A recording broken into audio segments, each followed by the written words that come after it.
A very pleasant good afternoon as we welcome you into yet another edition of the Lion Country Kia Goon and Ironhead show here at Quaker Steak and Lube, our home away from home and our favorite place to be to watch our favorite sports, eat our favorite food, get served by our favorite staff, and enjoy some beverages along the way.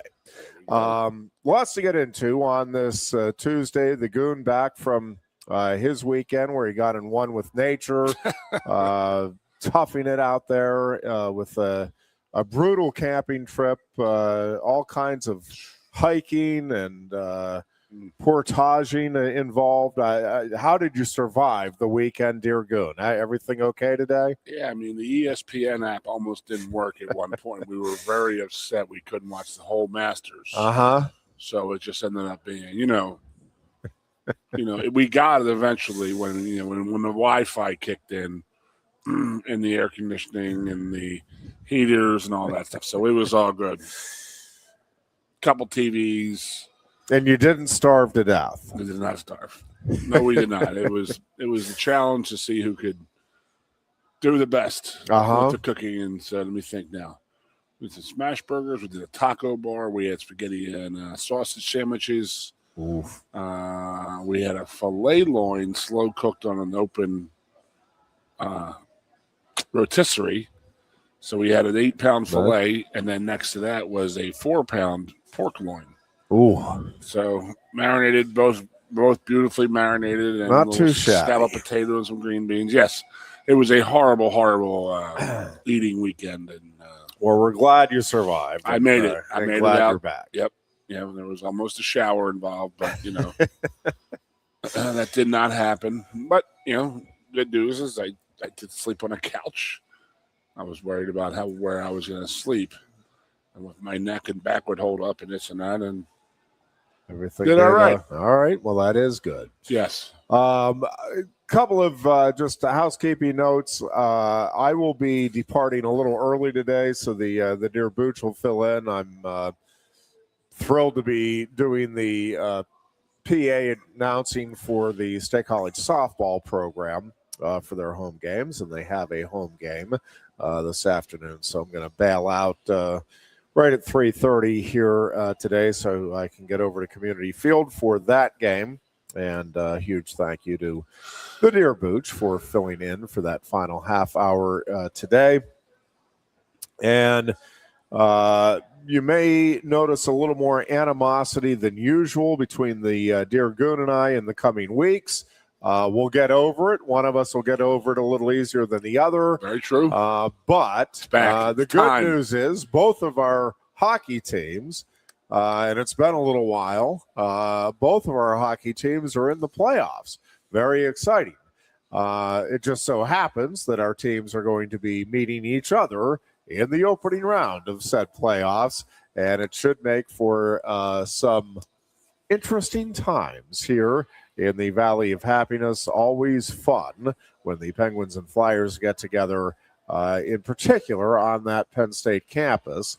And it has been, again, a little while since any of the current students saw their teams in the playoffs, and none of them have had the experience of a Penguins-Flyers series while at Penn State. And I'm trying it is special. Think if any seniors in college may have been freshmen in high school the last time the Flyers were in. Well, it depends how long of a plan, I mean, some of these kids are, you get to be 8th, 9th year seniors, you can I knew a couple of them in college. When their kids started coming to school and they were like, all right, it's time for me to move on. You've been here 9 years. Huge. Here we go. Yeah.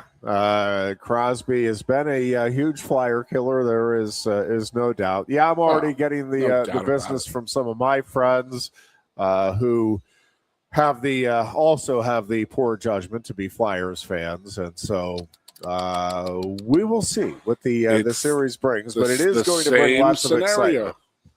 The Pens on their way down, losing their core 3 or 4, or 3.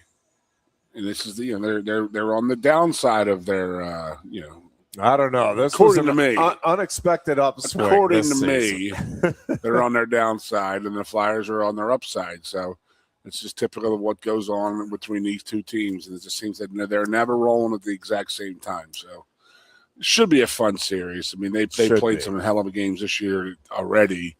I don't know if there's that hate and animosity that was there 8 to 10 years ago that made it the best rivalry in sports for a little bit there, but I don't know.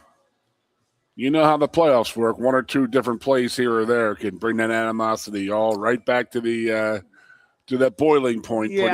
I don't think it'll take much for the fans to get there, and certainly depending on how the series plays out, players could be right there as well. I'm reading the comments here, and yes, I cannot stand Sidney Crosby, but you have to respect his game and respect him as a player. But I will say, he absolutely destroys the Flyers. Like, I'm telling you, I think that Mario, when he was living in Mario's basement, would just flash the Flyers logo on the wall and then beat Crosby.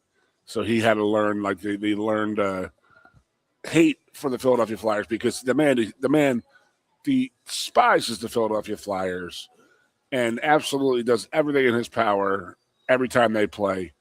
It's at least a goal. It could be a 4-1 blowout, but at the end of the game, sure as hell, Crosby will have that goal. It is unbelievable how well he plays against the Philadelphia Flyers. And our fans just ride him, and you're like, it's not working. It hasn't worked in 21 years. I don't think it's going to work this year. We can only hope that it continues. Here it goes. Jeez Louise. Just for one more series. Well, I will say, as a Crosby and Penn Tater, that his game has changed. He doesn't seem so whiny with the referees. But again, one call or two in a series can change all of that and bring back a lot of the nightmares and a lot of the old scary stuff. And Philly can be a tough place to play, and the fans are rabid. The fans are crazy. Tockett's got these guys believing they're playing a good brand of hockey, aka a Tockett's brand of hockey. So I mean, Tocchet is a Flyer, and a forever Flyer. I mean, that's just the bottom line. Yeah, we'll go with that. Nah, it's going to be fun. I am. I like the way the Penguins are playing as well. It is going to be interesting because the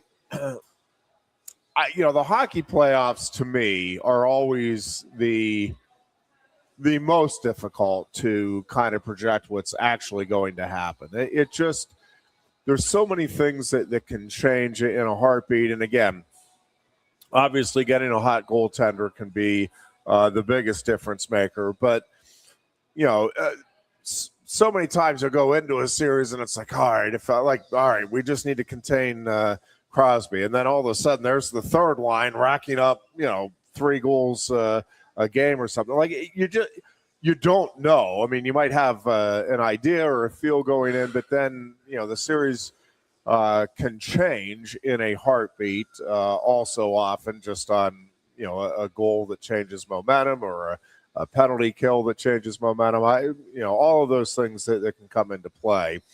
And, it really is, hockey is just about grinding it out. When you're talking about the playoffs, like the Stanley Cup champion is the team that just is able to handle the grind better than any of the others. And, I think the winner of this series has a chance to go ahead and win the Eastern Conference. And I also would not be shocked if the winner of this series turns around and loses in 5 games in the next series. It's injuries obviously play a role. Can you keep at least your key guys relatively healthy? Do you have most of your guys healthy at this stage of the season? Much like the NFL playoffs, that's a key component to it as well. And I don't know, it's fun. To me, there's nothing quite like playoff hockey when it comes to sports and the drama that it can provide. And certainly, I think when you get rivals and fan bases that have the passion that these ones do, it is going to make for a lot of hype at the very least for this opening round NHL playoff series. So very much looking forward to that. We can certainly talk about that a little bit as the show unfolds. We do have obviously the blue-white game and weekend coming up. Neither of us are going to be in town for it, but looking forward to that and seeing kind of how some things are coming together, what they look like for whatever that's worth. Again, everybody I'm talking to, Goon, that has had any access to watching some of this and getting a feel, everything seems to be very, very positive. I've had a couple of folks, well, I think you were one of them, that just raving about at least the potential of this offensive line to be something pretty special when it's all said and done. And again, it's I think there are some changes here in terms of the way they're going. Well, I know there's some changes in terms of the way they're going about things. And again, I think we've talked about this. It's not even necessarily that one way is better than another. It's just sometimes getting that change. I talk about it all the time with weight training. There's a bunch of different systems that I think are good and can be effective. It's, are you buying into it? Are you believing in it? And then, are you seeing the results? And the results part is always going to be ultimately how this is defined. It's great that people like Matt Campbell, and overwhelmingly they seem to. It's great that he's connecting with the Letterman and the history of Penn State. All of that stuff is great. And if they go out and have a 6-6 season, nobody is going to, all of that stuff is going to be quickly forgotten.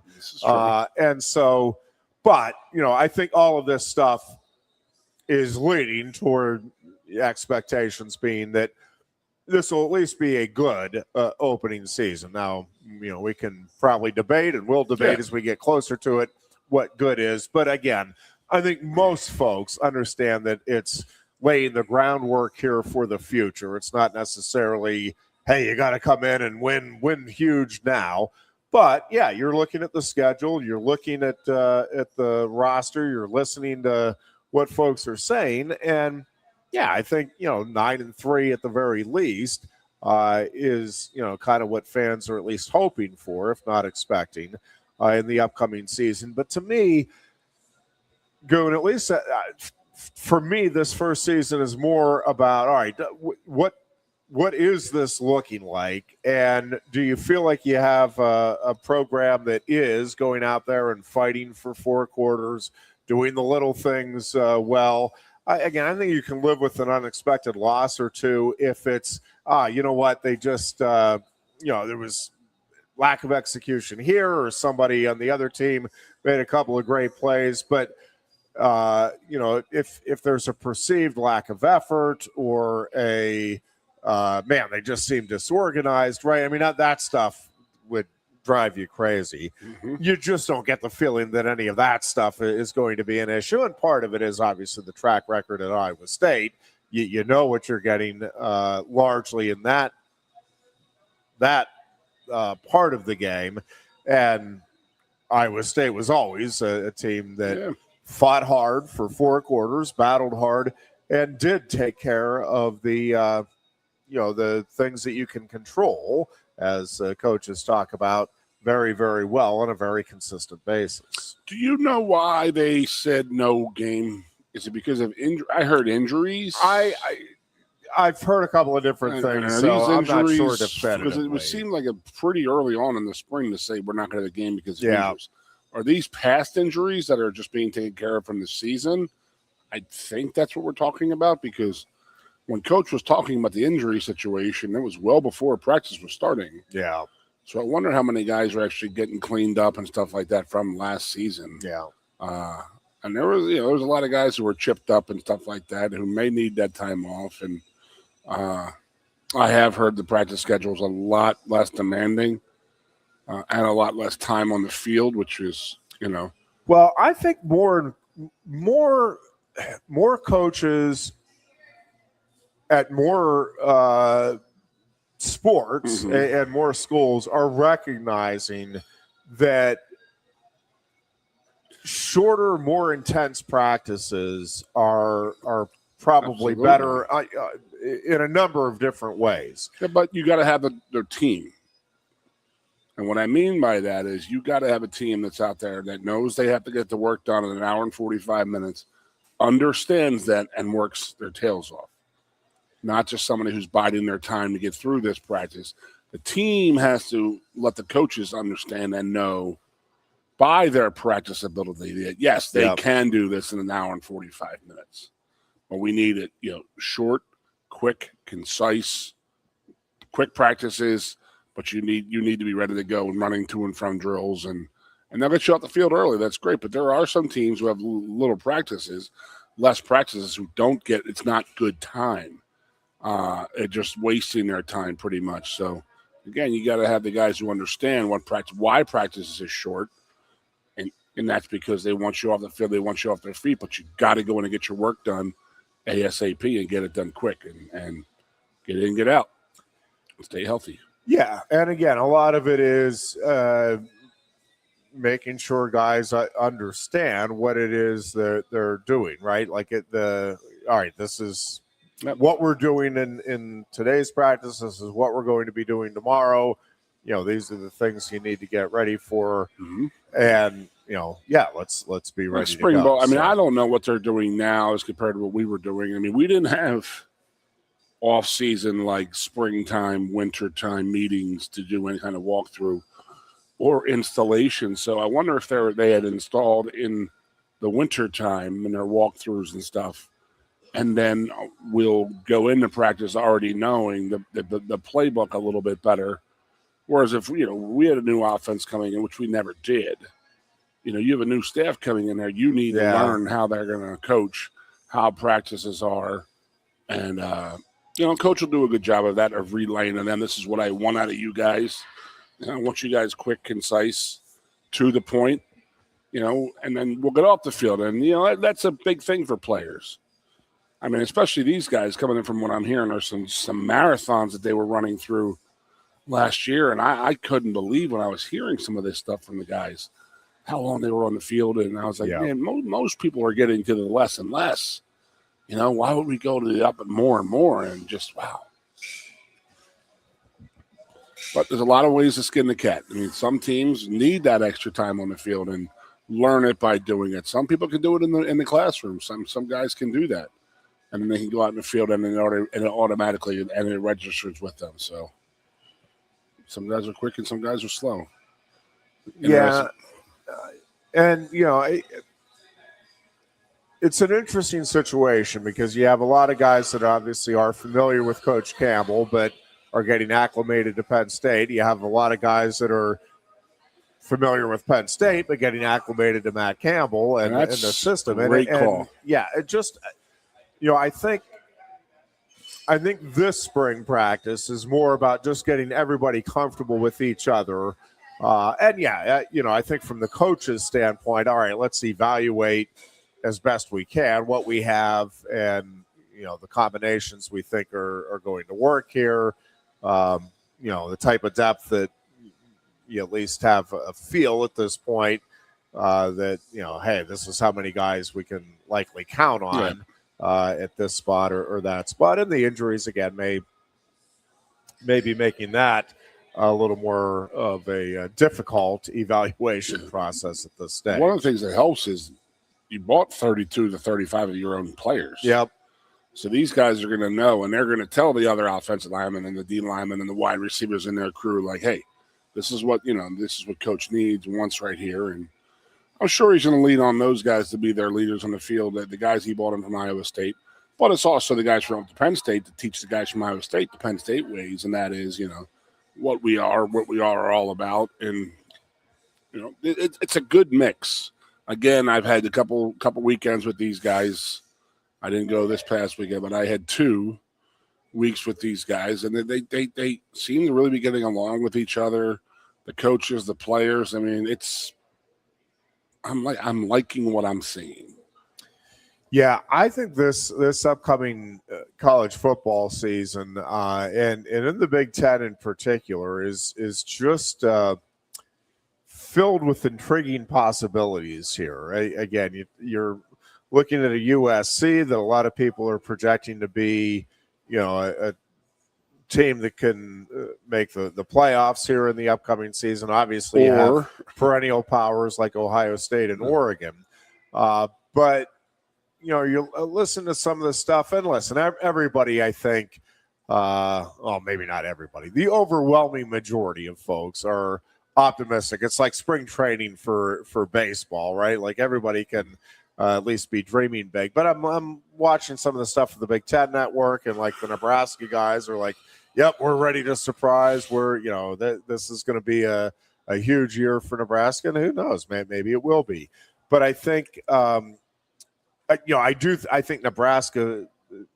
I think this is an important season for that program and for Matt Rule, but it does seem like there are some things there that have come together. Now, whether they can get the quarterback situation now situated and get the production they need out of it remains to be seen. I think UCLA and what type of how quickly that change makes an impact. Obviously, how things come together or don't here at Penn State is going to be an interesting storyline. I mean, there's a lot of teams that I think are going in with relatively high expectations. And, again, you're only going to have 3, maybe 4 teams that are in the playoffs here at the end of the year. And that means there's going to be a lot more teams and fan bases that are disappointed that are going to be fulfilled at the end of the season. I'm thinking about the USC team. It's very similar to that Penn State team last year. Where Nat is that he may lose that team. You know what I mean? I mean, he is on the hot seat, the hottest seat you can get. And James was never on the hot seat before, but the way the team came out and performed and played for him, where there's a lot of pressure on USC to win, especially with Lincoln. There's pressure on him to go out there and get it done. So, but if they don't do it, will they start feeling that pressure that James did last year, and this team felt last year when we lost to Oregon? So it'll be interesting to see. I mean, this could be a fun season coming up, and obviously we're months away from that. There's a lot of talking still to go on, but let's get back to it. Let's talk about your damn Pirates. We will do that. They're unbelievable right now. We'll do that in the fun to watch second segment here fun coming up to watch in just a bit. No doubt about it. I think any wrestling updates, any news? Nobody transferred. Nobody entered the portal, right? Well, from Penn State, yeah. But there's been some big movement elsewhere. Ryan Crookham is heading to Iowa, which will be interesting. It's from Lehigh. It'll be an interesting to see where he fits and kind of how that thing comes together. I think Oklahoma State is going to be very interesting to watch with Bennett Berge transferring in, and where does he fit? Does Zach Ryder maybe move down to 174 in their lineup? There's just a lot of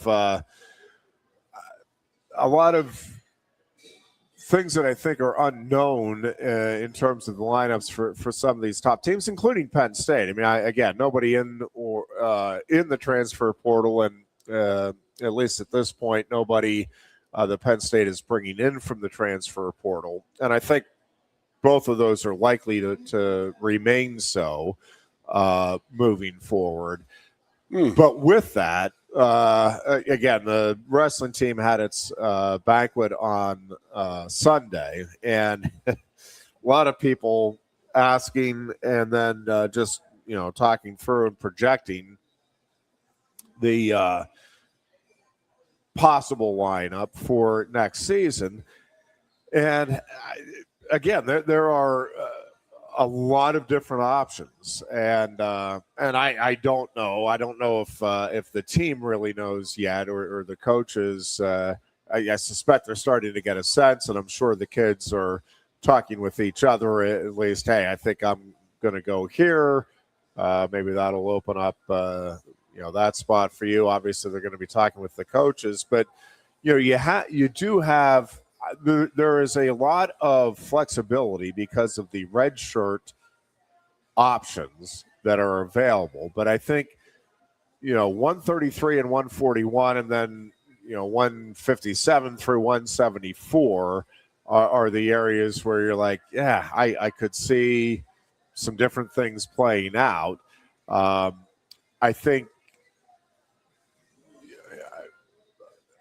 I think Masa Ono is likely to be at 33, but certainly 41 is a possibility for him. Let's come back to him. Yep. When you watch him, how good is he? Is he visibly well, this guy is really, really good?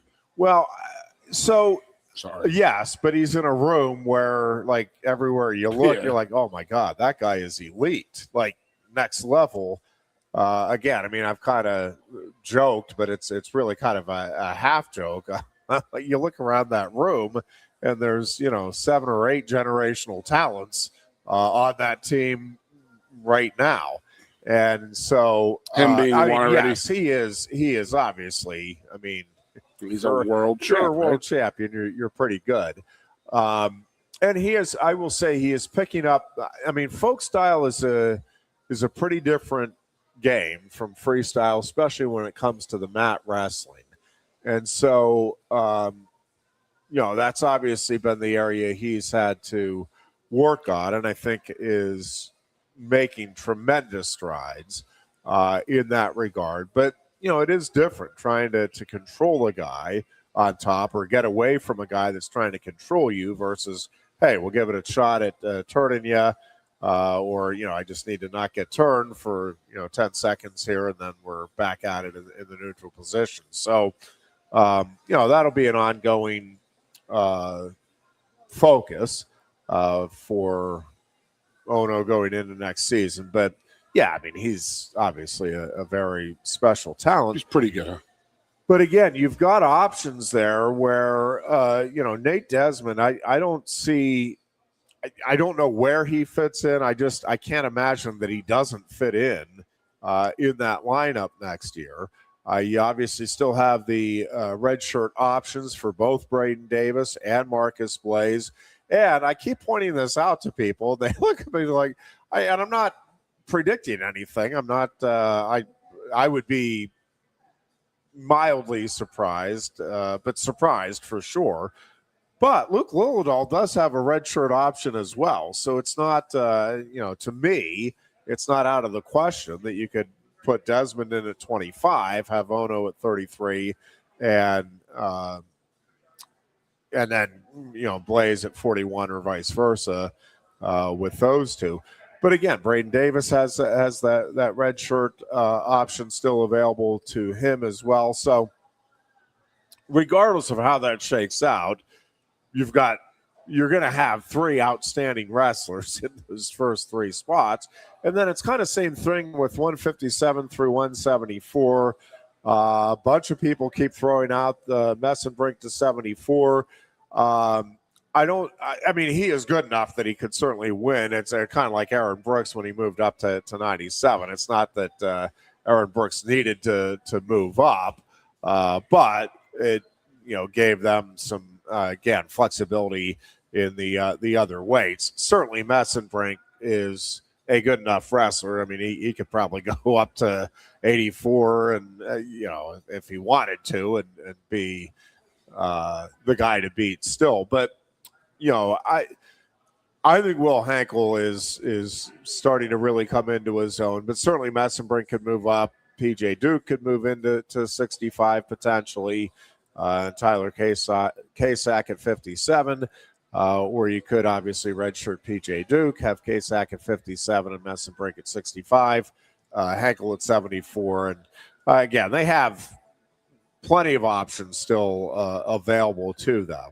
And, I think when you look at it on paper, for the fourth straight year, Penn State will have a team that will at least threaten, if they can stay healthy, the scoring record once again at the NCAA championships. But it's been remarkable that Penn State, with the talent it has on that roster, and with a number of schools obviously having some needs, that Penn State is seemingly holding that roster together. And again, I think there's a bunch of things at play there. I think, first and foremost, it's a really special culture. And I think there's just, at the banquet on Sunday, Aaron Nagao talked about, if he had to do it over again, knowing the way things would play out. And with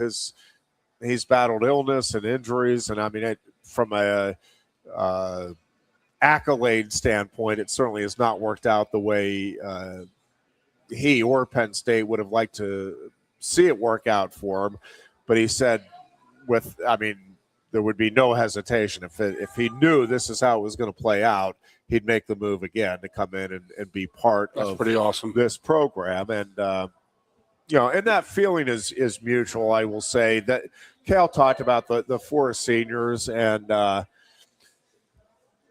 will say that I don't know that you could have a better group of seniors, and Penn State's obviously had some great and maybe more, not maybe, I mean definitely more accomplished on the wrestling mat classes that have come through. Levi obviously was and is going to go down as a legendary figure at Penn State, 4-time All-American, 4-time Big Ten champion, 3-time finalist, 2-time national champion, but also just a guy that wrestled hard every time out. Bucs the buck. They talked about it, just never complained, always ridiculously friendly. Guy, I think. Well, ridiculously friendly to I love other people. And so, again, from a wrestling standpoint, he obviously stands out. But I think you look at a guy like Lucas Cochran, who is just a brilliant kid and an unbelievable student, great competitor, and a guy that really could have left and competed elsewhere and probably earned All-America honors at least a couple of times in his career. But, again, wanted to be part of this program and felt that it was special to be part of it. And, and I think, again, you're talking about a guy that's going to be tremendously successful no matter where he goes and what he does. Bryden Borden is a young man that came in from Idaho and, will always have a special place in my heart. He was an Eagle Scout and a wrestler, and came, and I didn't realize some of the so he wanted to get the in-state tuition, and that is not an easy thing to get. I knew there was something there where he was taking up the residency and all of that, but it's quite a process, and he was really diligent about it, and without getting into all the details, did make that happen. But also is a guy that just very giving of his time with young people, has done a lot out of them too. He's done a lot with my kiddo, helped out as a guest speaker for their transition ceremony from Cub Scouts to Scouting America. And Brian, he didn't ask. I asked him, hey, any chance he'd be willing to come in as the guest speaker for that? And he's like, yeah, let me just double check my schedule. But yeah, definitely if the schedule allows, and it did. And then Aaron Nagao, again, Cal talked about him as an angel among us. And he just is a really special young man. Just a different soul to him. everything he's gone through, and he just absolutely no pity on himself. He's like again, tremendously grateful. Again, talked about if he knew exactly how it was going to play out, and again, a lot of hardship there for Aaron Nagao, but loves being part of this program. Obviously loves the coaching staff, but also just an absolutely tremendous teammate and another guy that you just know is going to have tremendous success with his life, whatever he chooses to do with it. And you know, again, it was a smaller senior class this year, just those 4 guys, but man, great impact in the room and on the program. And I think all 4 are going to go on and Did I read that a greater impact. Messenring got his Hodge? Yep. There. Yep. They presented. How many have you given out now? And are you on? I haven't given out any, but they had somebody come in. Oh yeah, Brian Van Clay and Win Magazine came in. They actually had 2 of Dan Hodge's grandsons were in for it, which was really just a neat touch to the whole thing. So yeah, it's been very fun. Zane Rutherford did that, and when he won his senior year, you gotta do it. It was pretty impressive. Dan himself was there for that one. Of course, he's since passed, but yeah, that was really cool to get a chance to meet Dan Hodge at the banquet. All right, we're going to take a break here. When we come back, we are going to talk some Bucco baseball, and a pretty fun game last night. We got home just in time to watch that tremendous 10-run 6th inning for the Buccos, as Paul Skeens actually got some run support in a pretty big way. And, yeah, the Pirates are in first place, seemingly rolling along. And a lot of fun took care of biz for you. We'll talk about that they took care of the Cubs when we return after this. Again, you are listening to the Lion Country Kia Goon and Ironhead show on Sports Radio 98.7 The Fox. You look a bit nervous, hey? Thierry, what's it like to stand in the FIFA World Cup stadium? Wouldn't you like to know? Just tell me. Come on. It's not something that you can put into words. Such a tease. You can't rush it. You will find out when it's your time. Thanks for the wisdom, Coach. So, how much longer? Now go and make history, my man. Here's the World Cup you've been waiting for. Actually, the World Cup's been waiting for me. That's the spirit. Just remember who drove you here. Inspiring every step of the next legend. The official matchball carrier, proudly sponsored by Kia. Inspiration connects us all.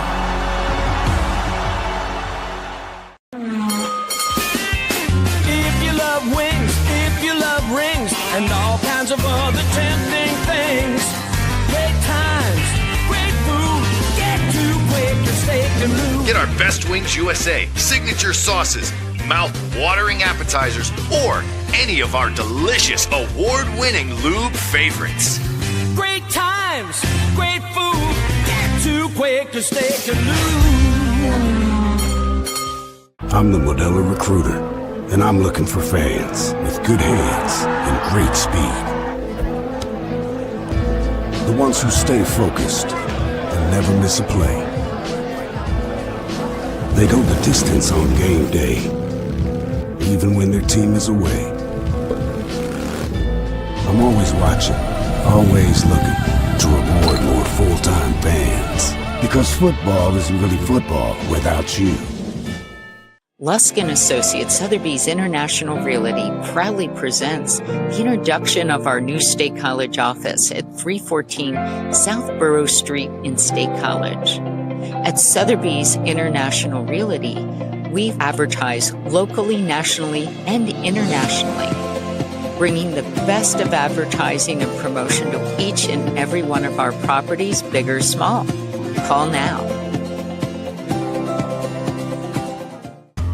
A lot has changed about State College. One thing that hasn't is W.C. Clark's Coffee Roasters on 234 East Calder Way. 30 different varieties of specialty coffee beans sourced from over 25 countries and roasted with love each morning in Happy Valley for over 45 years.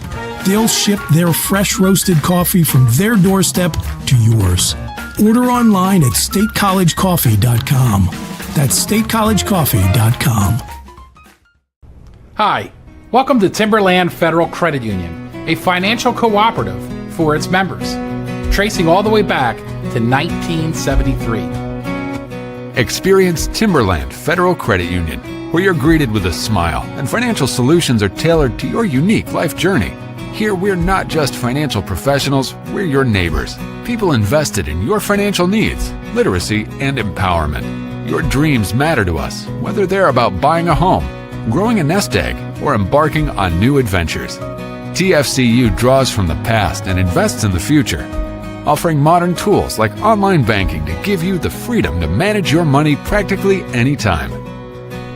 Additionally, we're passionate about giving back both time and resources because enhancing our community is at the core of why we're here. Visit TFCU in person or online to learn more about our services and apply for a membership today. WFXX, once again, the Fox, your sports radio. Broadcasting live, loud and proud from Central PA Sports Authority, WFXS America. 98.7, the Fox State College.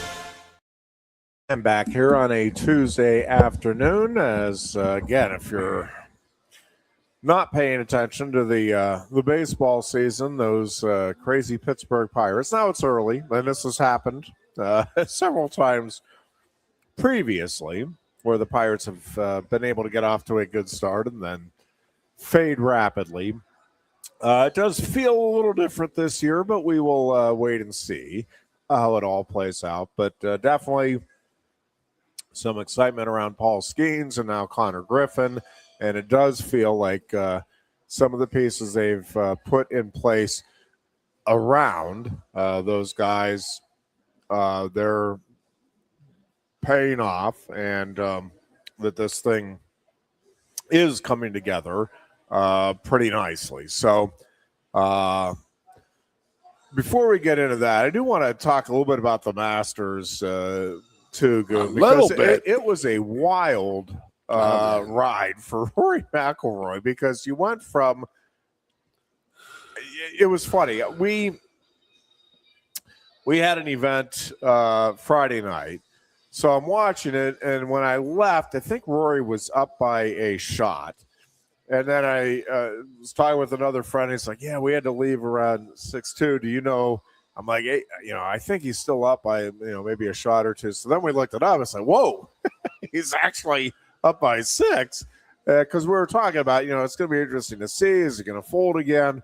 And this is when we're thinking, it's a shot or two, or, maybe he's even at this point with somebody. And then you find out he has a 6-shot lead. That evaporates, and then he gets off to the start he does on Sunday. You're like, oh, man, now it's going to be interesting to see who else emerges. And, whoop, there it is. It's Rory that emerges. And fantastic. It is, it is one of those things to be just the 4th player to win back-to-back green jackets at the Masters, and you're joining the company of fellows by the name of Nicklaus and Woods, along with Faldo. Yeah, you're staking out some pretty nice territory for yourself, and there's a couple of things about it that I just that I love. One of them is, and we've talked about this a lot, certainly while James Franklin was coach here, and we, the collective we, sports fans, and I think just, I don't know, human, at least Americans, if not human beings, we just like to, all right, we have data up to this point, so now we know that's what this is. And it's like, well, no, like, you don't know.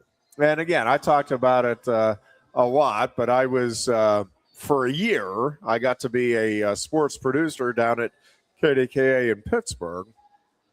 And one of the things I got to produce while I was there was the Jerome Bettis show. And Jerome would come in and the Bucs would take calls. And there was one fan that would call him and another evening show that I would produce with Thor Tolo. And this guy was just, and there were other, I mean, it wasn't that he was alone, but the one guy was just absolutely adamant that that the Steelers will never win a Super Bowl with Bill Cowher. Like I'm not saying he's a bad coach, but he will just never win a Super Bowl.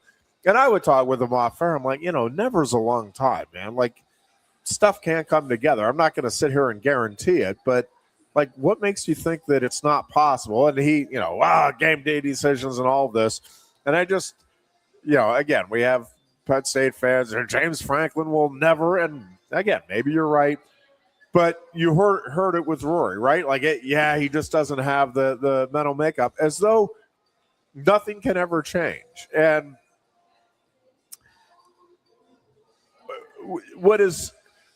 there's a couple of things. So one is, hats off to Rory for having the mental fortitude to be able to bounce back both in his career and then certainly this weekend when it looked like things kind of, all right, well, they've got askew. It would have been easy to say, all right, you know what, it's just not my weekend after all. Man, I had that green jacket last year, though. I'm still going to be a top 3 or top 5 finisher, whatever, not too shabby. But no, he gathered himself and was able to pull it up. And listen, that tee shot on the 18th, I'm like, oh, Rory. You still felt pretty good about his chances, but it's like, what are you doing? And what he was doing was playing golf the way Rory McIlroy plays golf. And it's like, well, if that's, how many times do you see a defense, right? All right, you play the same defense all year, and now we're going to go prevent. It's like, well, no, just play. And then if you get burned, right, I can't believe they didn't go to the prevent. Well, I don't know. Are you going to be true to yourself or not? He was true to himself, ultimately won it. Really cool story, obviously very meaningful to him. And now he carves out a special place in history. And I think he has completely changed the narrative around Rory McIlroy. Yeah. There's no question about that. And that happens, I think, more often than we care to admit in the world of sports. And sometimes, it doesn't, but it's just, again, bad luck. Somebody else just has a great day against you. Again, there's all kinds of things that come in to play. But I thought that Sunday, the whole tournament was wild. Sunday was just very, very enjoyable to watch. Mm-hmm. And I've got to get down there. I'm watching it and I'm like, that is the one thing. Like, there's other sporting events that I'd like to get to. That one, does it take the Olympics? I need to get to. The Olympics I need to get to also. Which one's first? Probably the Olympics. I'm watching by a hair. Watching. Well, let's say the first thing, and that is, it's like, it just seemed all the pressure was off of Rory this year. After winning last year, and I love what Freddie Couples said. It says he may never not win a Masters. He's that good, and that he has no pressure on him anymore. He can just go out there and let and just wing it and get it and play the game, play his game, and he can win it every year. I think he proved that getting through that last year, the hurdles, almost losing it, and going into overtime and extra holes, and then winning it over Rose last year, helped him this year. You never saw him panic. Other guys were coming at him and this and that, and Scheffler was making a charge, and Rose made a charge. Rose had the lead on the back nine, if you think about that. Yep. And then he faded, but Rory just, again, he there's no pressure on him anymore. He won the Grand Slam, the career Grand Slam is his, so he has nothing else to prove. So everything he does right now, he can just roll it out there and have a fun time with it. And that's scary because he is that good of a golfer. Yeah. That Saturday, I'm away on this trip. There's 12 of us, and we were just begging, don't run away with it. Don't make Sunday not worth it. You know what I mean? Make Sunday worth it. Let some guys catch up to him and this and that. And sure as hell, well, he came did that. He came back to the crowd, and the crowd caught him. And then, we went into the Sunday with like 7 or 8 guys who had a real legitimate shot at winning that tournament. And then Rory just said, okay. He was in a funk for a couple holes, dropped a couple strokes, falls out of the lead, but he comes right back, takes the lead, and then runs away with it. Great, great, great, great drama. You know what? I do have to say this. Did you watch most of it, any of it, some of it? Some of it. Yeah, I was following it, but seems that there's no punishment for bad tee shots. Do you know what I mean? And he's on 18. Yeah. And forever, as if you went into the pine straws on the right, you were in trouble. So what does he do? Goes into the pine straw on the right. Yeah. But the things are cut so high that he finds his ball, he plays it out to the fairway next to his, and draws it in and puts it in the sand. Yeah. Right before the hole. So. Yep. Where was the punishment there? I mean, he bogeyed it, yes. Well, so I guess that's the punishment was 1 stroke. But he had a great second shot to get into that bunker. But, a lot of the holes throughout the whole day, the trees are cut very high. The people are walking around the pine needles. It's almost like, we said last week, Augusta is a second shot course. It's where you put your second shot is where, how you do on that course. Yeah. So, I mean, your drives are errant, and it seemed like a lot of guys' drives were errant because they were going after them. For sure. There's really no punishment. Well, there's not a lot of punishment. Yeah.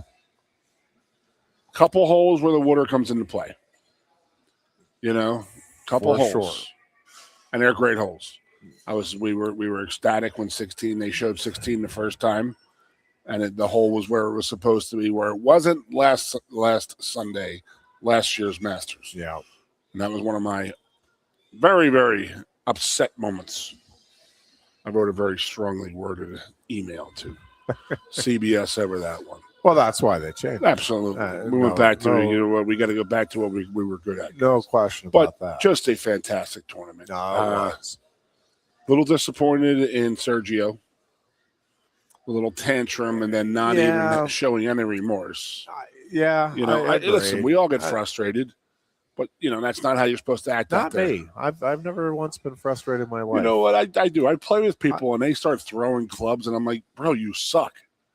Did you think you were not going to suck today? I mean, this game is hard. It is a hard game. It's going to do this to you. Yeah, that Don't is the let it one affect thing. you I that do much. know when I go out there. I suck. stink. This is I'm thrilled when I get a shot. Absolutely. Hey, that one didn't suck. Holy crap, that was pretty cool. good. All right, I need to bottle that and put it in my bag. I know I'm not going to bottle it. I'm just going to enjoy it the few times that it happens. Yeah, I always get All upset right, with guys I know they're throwing clubs and snapping clubs. I'm like, dude, come on. You're going to let this game affect you that much? And you play? How many times a week do you play? I don't know, once, twice a summer. You're like, well, what do you expect? These guys out here who do this for a living, who shank. Yeah. No, it is. It's an amazing tournament, and it was wild to see how Sunday ultimately played out. But yeah, I felt good for McIlroy, and I forget. I don't know if it was Dan Patrick. I was listening to somebody yesterday, and they had on a golf expert, analyst, and they were talking about McIlroy and kind of his place as, and they're like, really in the last 25 years, it's been Tiger, Mickelson, and now Rory. And what is maybe not properly credited, and I would agree with the analyst, is, Tiger, certainly we've seen plenty of his shortcomings outside of the golf world we're talking about, just as a person. Phil certainly has had some shortcomings, maybe not to the same degree, but I've had some issues there. Rory really has not. I mean, that is a guy that you'd feel very comfortable saying, yeah, go be Rory McIlroy if you're raising a young person to be a golfer or just a person. Again, he just, to our knowledge, again, I always, nowadays you just have to always couch it as to our knowledge. But I mean, it sure seems like, of course, before the Tiger, before the golf club to the back of the SUV incident, I mean, the image that was being sold to the public. Now, I don't know how much folks knew knew Tiger, but it's like, holy cow. Talk about a change from the public persona where, hey, he's all golf and, a family man. Whoops, missed that one by a mile. Yeah. So, again, to our knowledge, but it seems like there is a flaw. Pretty straight shot. There is a flaw from him from the home. Yeah. And that's his religion. He's in Northern Ireland and he's a Catholic, was raised a Catholic. Yeah. And has actually come out and said that he feels as if he represents Northern Ireland and England and the UK more so than Ireland, which is not what you don't say that stuff over there. Yeah. So I guess that his upbringing he was raised Catholic. His middle schooling and stuff was Catholic, but then when he went into like high school, it was a half and half, and he, I guess, he was steered more towards the Protestant side of it, and that's a no-no over there. And that, if that's his only flaw, my goodness, I do. Did you? I mean, if you watched the tournament on Sunday, we were laughing at camp, like they had tables full of like kids at his golf academy there, all drinking Guinness. Yep. And you're like, there's no way that kid's 21. There's no way that kid's even 18. And every time they showed him, one of those was gone, and it was less in it, or it was a new pint. Yeah, but it was the Guinness Zero that I was drinking. Exactly, I got you. That's all. Yeah, what a fantastic! That was fun to watch those kids. But yes, you're right. You're right. There has been no. I mean, there was that affair rumor that he had when he was going through a divorce, and that he was having an affair with a reporter and this and that. But I got debunked because his wife and kids were all there. Yeah, they obviously worked through that. Yeah. So. All right, we're going to take a break here. Yeah, the Pirates, lots of fun. I getting 2 of 3 at Wrigley and should have had 3. But now, 1-0 in this 7-game homestand. If they can get to 5-2 in the homestand, 4-3 would be fine, all things considered, getting the 2 of 3 in Chicago. But if they can put together somehow a 5-2 homestand here, Goon, like this thing is going to start to build, and again, it feels different than some of the other hot starts that they've had, where you kind of were expecting. Oh yeah, because the pitching was hot. It's not pitching that's getting them out of games right now. No, and it is interesting. They're going to the bullpen early. In most of these games, and I've seen some fans complaining, and when it occurs, I'm complaining, but I do think when you sit back and big picture it, right, like I think, and we'll see how it plays out, but if they're still assuming this thing, that they're still in the running at the very least, like when August rolls around, well, now that's when you would expect, okay, now we can. Yes, if Skeens has only given up 1 hit through 6, we'll roll him out there for a 7th, maybe even an 8th inning if it's a key game against the Brewers or something. Like it feels like there actually may be some long-term strategy for a change with the Pirates' approach. Now, it's the Pirates, so I reserve the right to have my opinion changed as the season progresses.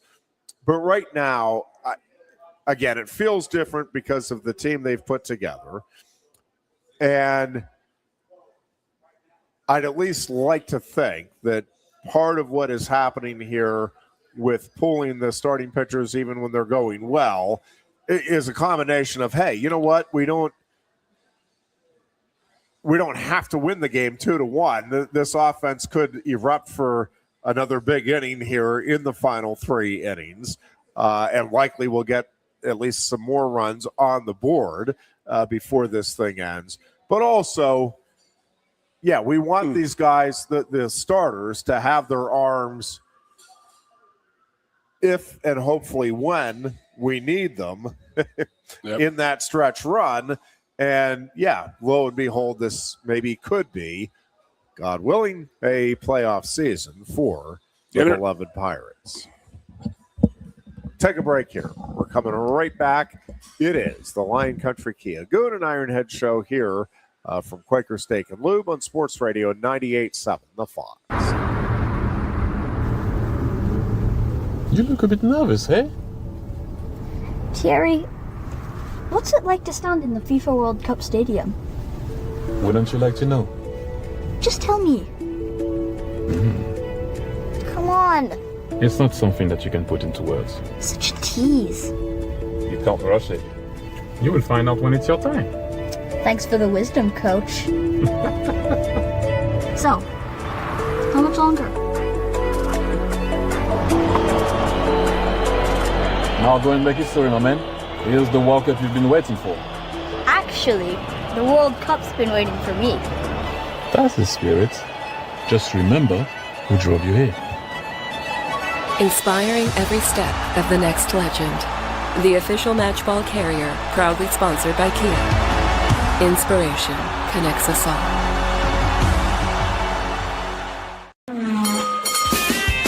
If you love wings, if you love rings, and all kinds of other tempting things, great times, great food, get to Quaker Steak and Lube. Get our Best Wings USA signature sauces, mouth-watering appetizers, or any of our delicious award-winning lube favorites.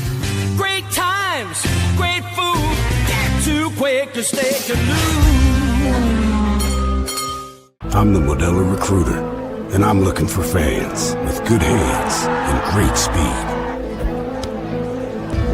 The ones who stay focused and never miss a play. They go the distance on game day, even when their team is away. I'm always watching, always looking to reward more full-time fans. Because football isn't really football without you. Lusk & Associates Sotheby's International Realty proudly presents the introduction of our new State College office at 314 South Borough Street in State College. At Sotheby's International Realty, we advertise locally, nationally, and internationally, bringing the best of advertising and promotion to each and every one of our properties, big or small. Call now. A lot has changed about State College. One thing that hasn't is W.C. Clark's Coffee Roasters on 234 East Calder Way. 30 different varieties of specialty coffee beans sourced from over 25 countries and roasted with love each morning in Happy Valley for over 45 years. They'll ship their fresh roasted coffee from their doorstep to yours. Order online at statecollegecoffee.com. That's statecollegecoffee.com. Hi, welcome to Timberland Federal Credit Union, a financial cooperative for its members, tracing all the way back to 1973. Experience Timberland Federal Credit Union, where you're greeted with a smile and financial solutions are tailored to your unique life journey. Here, we're not just financial professionals, we're your neighbors, people invested in your financial needs, literacy, and empowerment. Your dreams matter to us, whether they're about buying a home, growing a nest egg, or embarking on new adventures. TFCU draws from the past and invests in the future, offering modern tools like online banking to give you the freedom to manage your money practically anytime. Additionally, we're passionate about giving back both time and resources because enhancing our community is at the core of why we're here. Visit TFCU in person or online to learn more about our services and apply for a membership today. WFXX, once again, the Fox, your sports radio. Broadcasting live, loud and proud from Central PA's Sports Authority, WFXS America. 98.7, the Fox, State College. And back here on a Tuesday afternoon. One other note with the Pirates. It's just harder each passing year, Goon. I feel like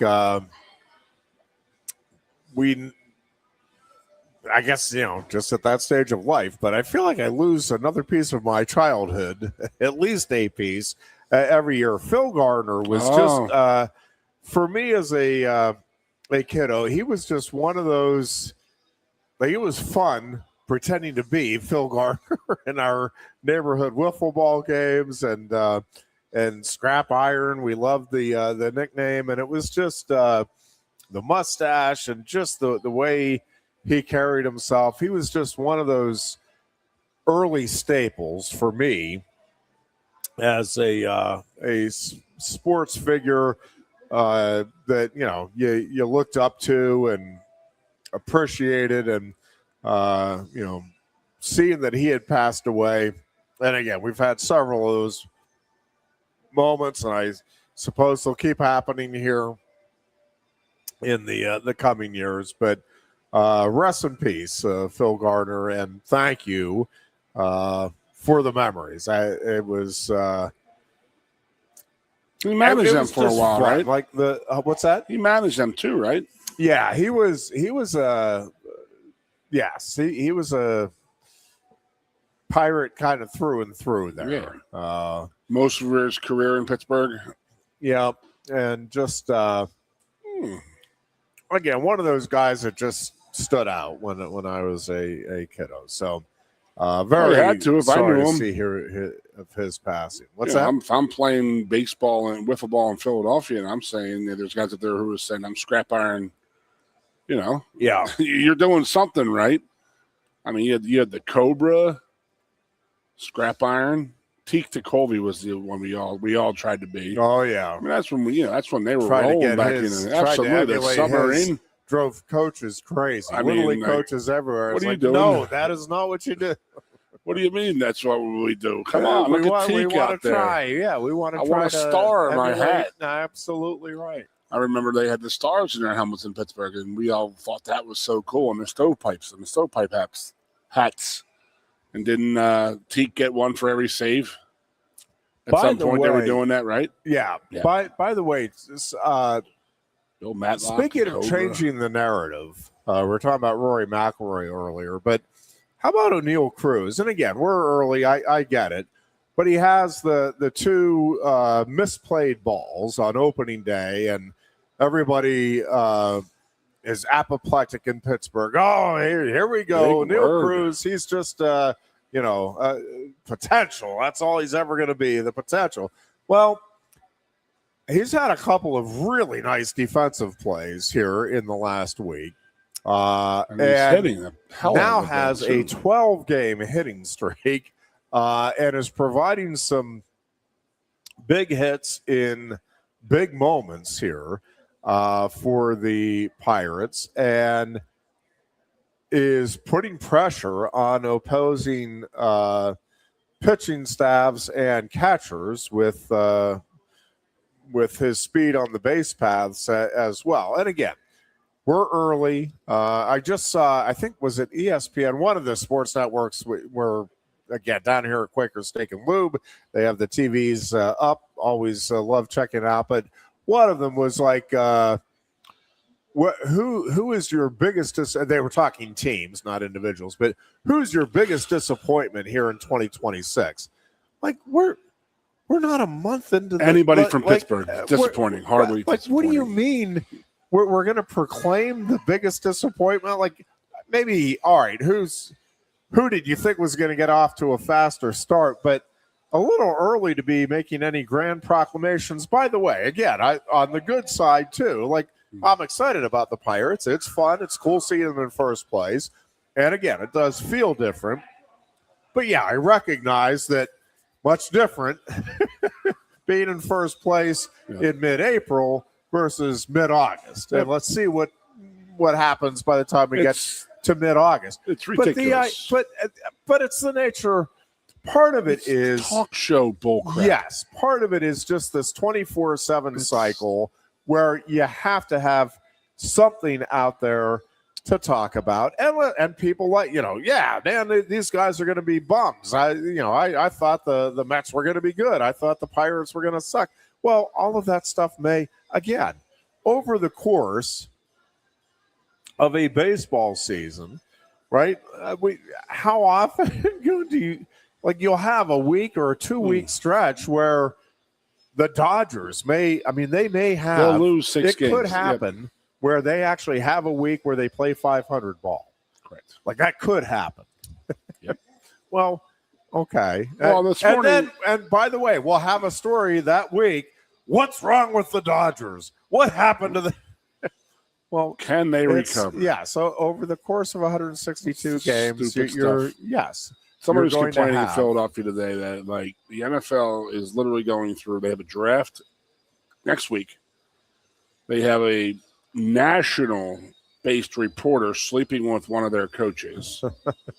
Okay, and there's another thing going on, whatever. But, yeah, we're talking about Jalen Hurts' smile. And as if it hurts teams or helps the team by his lack of smiling. That was literally the what I saw earlier here. And you're like, what are we doing? What in the hell are we doing right now? We're talking about that. Is it a locker room cancer? The fact that he doesn't smile enough? I mean, come on, man. Really? Come on. There's nothing else to talk about. My theory and my hate of the 4-letter network, and it goes back to, making the news versus reporting the news. Yeah. It's like, now we got Screaming A sitting there saying, I might be running for president of the United. What is that about? When in what world are we talking about a newspaper reporter running for president of the United States? I mean, it just does he really think that he's that important to this world? I mean, is that what he thinks, or is somebody telling him that he could do it? I mean, it's just ridiculous to me. But I mean, report the news. I did see that Rich Eisen is back doing Sports Center at night now, and that's great. He was a great host of that back in the day. Saw some of the commercials they started coming out with; they were pretty good. He picked up a tie from this office, was completely cobwebbed and dusted because he hasn't been there in 20 years. And he goes, "Oh, that's where that was." And he pulls a tie out that's just sitting covered in cobwebs and dust. But yeah, he was like, "This is me here. It's my photo ID. It's a picture of him and Stuart Smith doing Sunday night Sports Center." So, my high horse. But I want to see Jalen Hurts smiling more, Jeff. Well, is O'Neal Cruz smiling enough to is everybody understanding him? How do you get Jalen to smile more? Win. That's that is the big question. Seems to happen everywhere. When you win, you can smile. You smile a lot when you win. That was my 2 weeks ago when I talked to the offensive line guys. And they smile. Were saying, I was like, "Come on, come on, Cooper, smile, guys, smile." No, I just said, don't be a it just seemed like cancer. They were just smile. It just seemed that they have been so stuffy the last few years. And that goes back to events that we've had with them, and they've just been very standoffish. And I was like, just you're in college. Enjoy yourselves first. Yes, you're being paid. Yes, you're doing this. You're supposed to have this standard. I get it. I understand it. I agree with that. But still, have fun. You're still in college. Go out and have fun. And you know what's really fun is winning. When you start winning games, it gets really, really, really fun. When you start whooping teams that you're not supposed to be whooping, and you whoop them good. Those kegs, those beers are a lot colder that night. Fantastic. Yeah, but I think having fun and being confident do largely go hand in hand, right? Like I think it is easier to be confident if you are truly enjoying the process. And again, I'm not saying like every wind sprint you're out there smiling and boy, this is an absolute blast.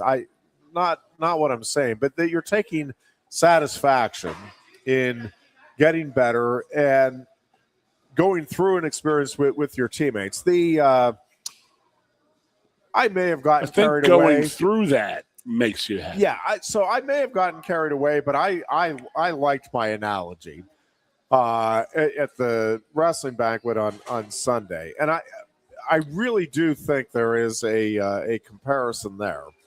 But I compared what is happening with the Penn State wrestling program with the Artemis space program with NASA. In that, it just it hit me as I was watching. I think it was on Saturday that the astronauts talking about the experience and what they had gone through, and then they had like a group hug up on stage, and they were talking about the bond between us four. Like, we are all really proud to be with NASA and the United States, but the experience that the four of us shared is unique just to us, and that'll be something we share for the rest of our lives, and that can't be broken. And I think I forget which one of them, and actually I think a couple of them mentioned that, like, it is cool to be part of a record-breaking mission, that they went further into orbit and further away from Earth than any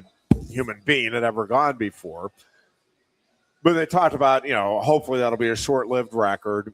And that is not, like, they didn't get it, hey, I want to be an astronaut, and I hope that I'm part of a record-setting mission that goes on the other side of the moon.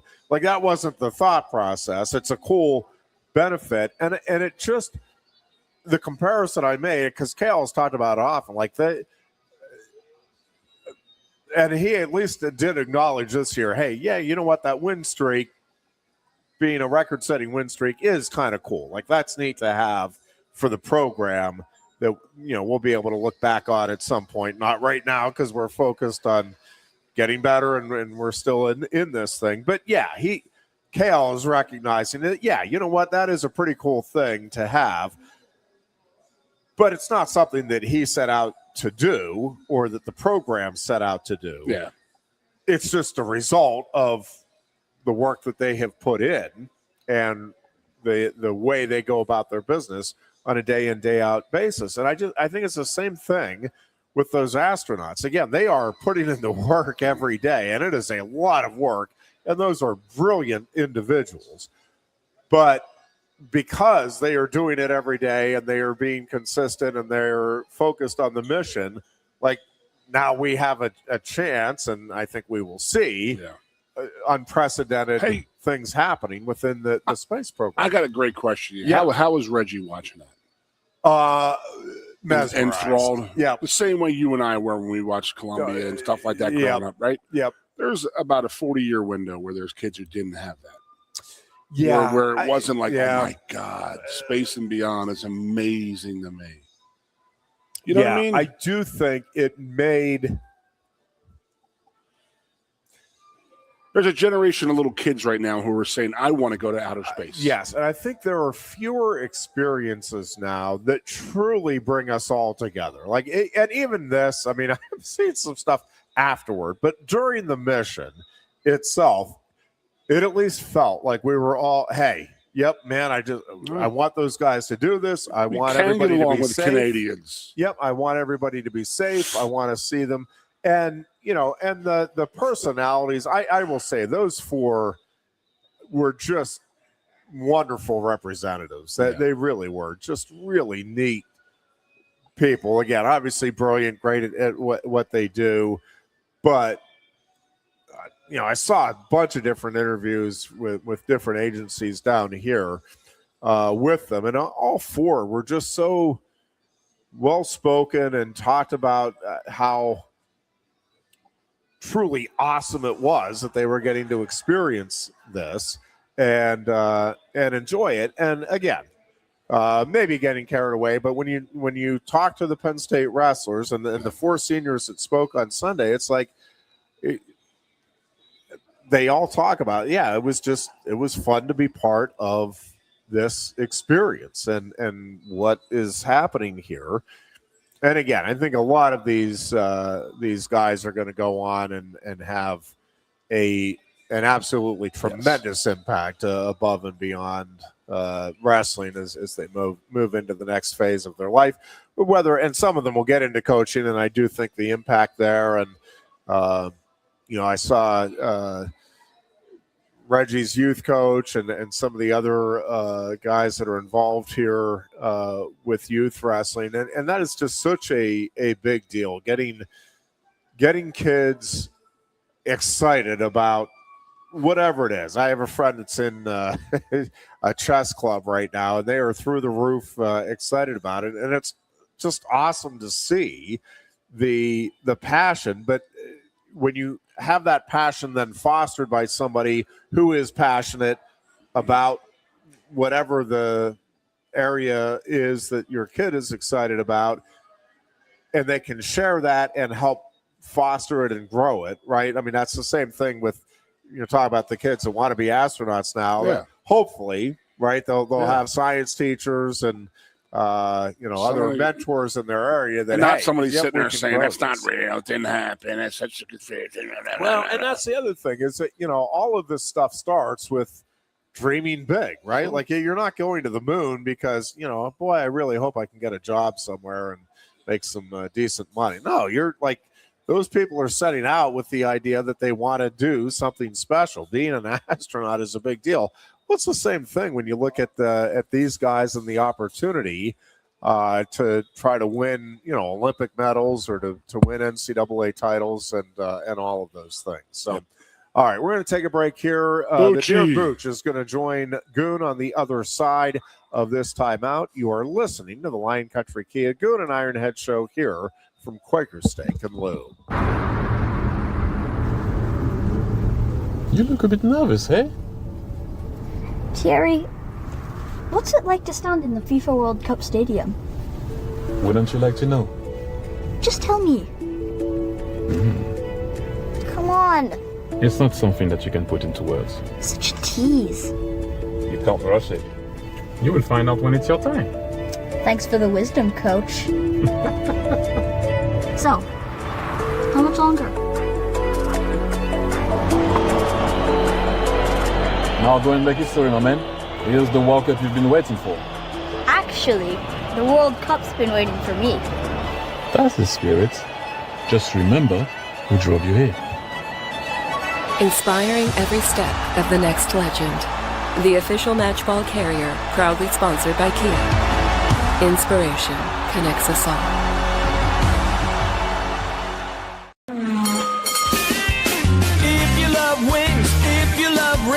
And all kinds of other tempting things.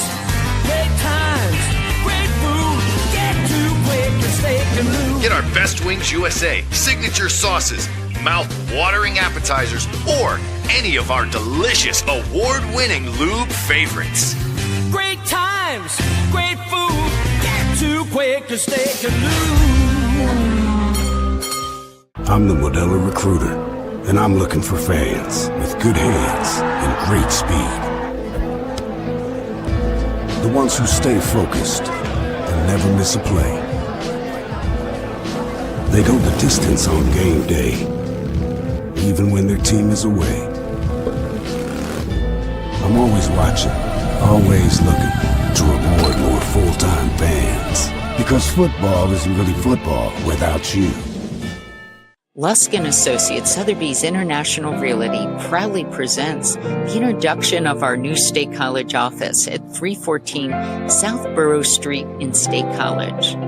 At Sotheby's International Realty, we advertise locally, nationally, and internationally, bringing the best of advertising and promotion to each and every one of our properties, big or small. Call now. A lot has changed about State College. One thing that hasn't is W.C. Clark's Coffee Roasters on 234 East Calder Way.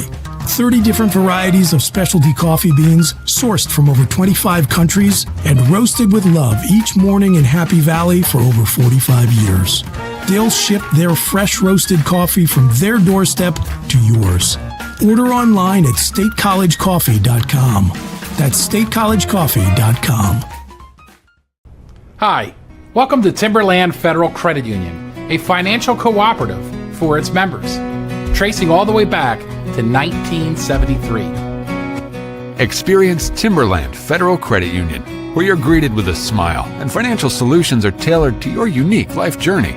Here, we're not just financial professionals, we're your neighbors, people invested in your financial needs, literacy, and empowerment. Your dreams matter to us, whether they're about buying a home, growing a nest egg, or embarking on new adventures. TFCU draws from the past and invests in the future, offering modern tools like online banking to give you the freedom to manage your money practically anytime.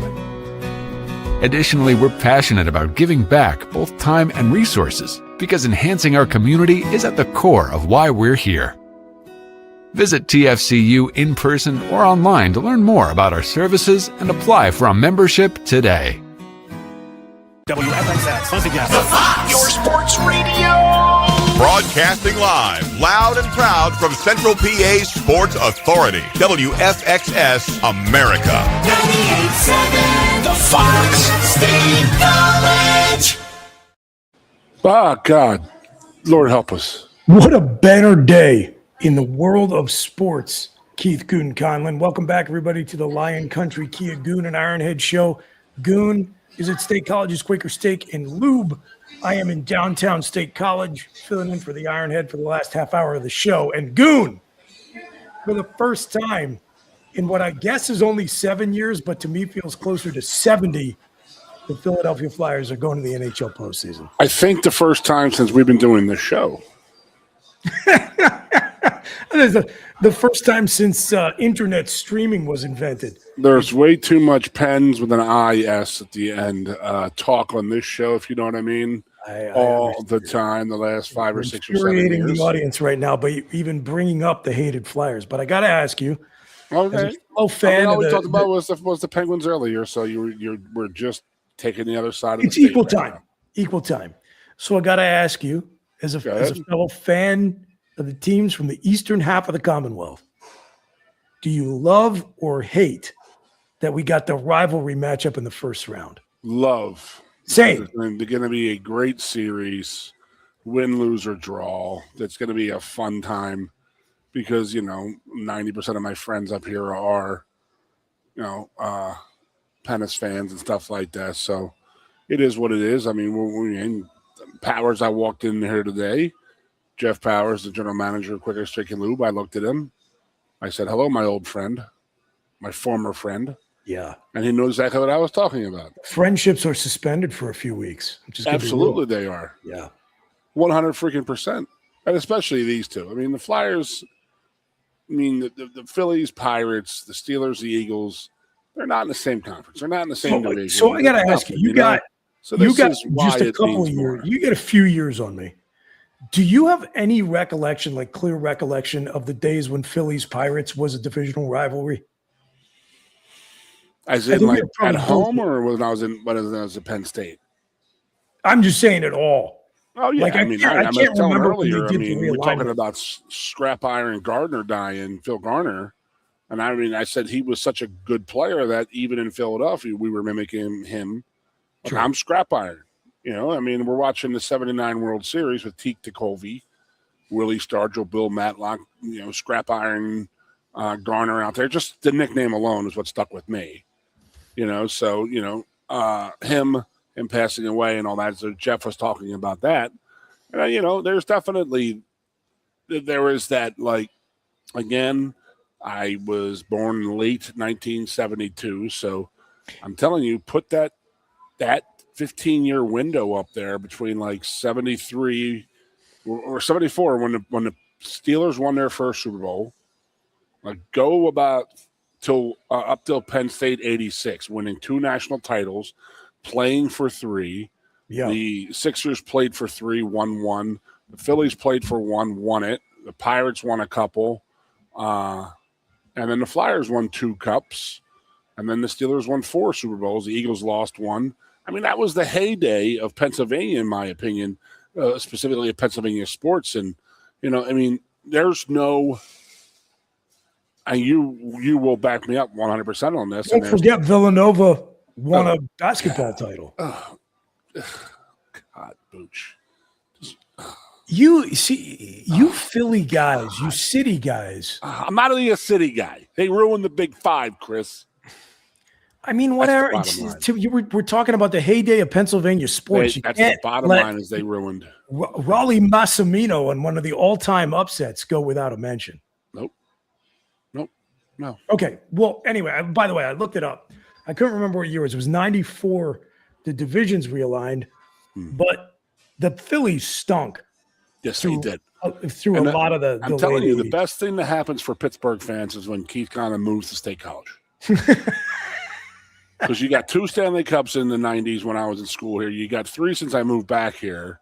So it's just a real pain. You won 2 Super Bowls since then, too. So yeah. But what I'm saying, I wanted to get back on this point here before we started joking around.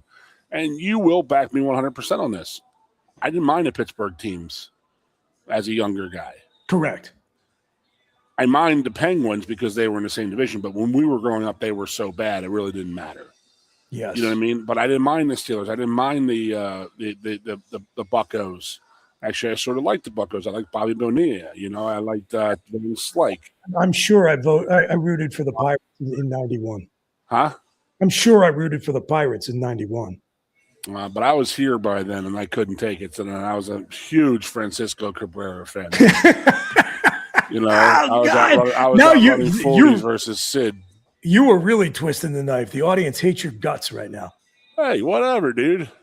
No, I mean, we put our time in. But, I mean, you just get here, and I always say it. I mean, it's not the Steelers or the Penguins or the Pirates I don't like. It's my friends I don't like who like those teams because they're so arrogant. And I know that Philadelphia people are arrogant a-holes. We know that. We're self-admitted to that. They won't admit it. It's like Ohio State and Michigan. They're both scumbag schools.